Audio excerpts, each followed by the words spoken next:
Welcome to Samba Samba. Enjoy the video. You start with safety and power.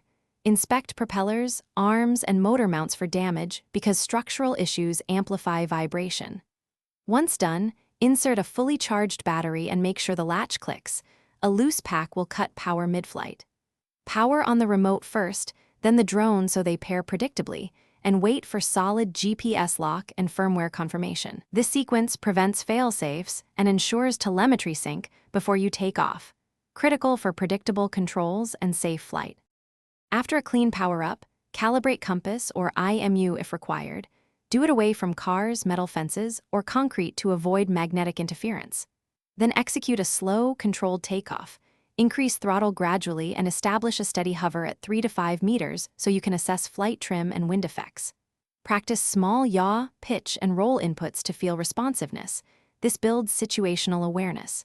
Keep an eye on battery percentage, motor temperature, and signal strength so you can decide when to return. To complete the flight, plan your return. Either initiate return to home or fly manually with deliberate inputs, approaching a clear landing zone. Once over the pad, descend slowly and cut throttle only when wheels or skids touch. Then power off the drone after the controller to avoid phantom motors.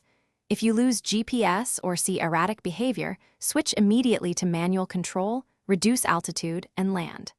After landing, recalibrate compass and IMU before the next flight to fix orientation drift and prevent repeat issues. Thanks for watching. Consider subscribing if we helped you.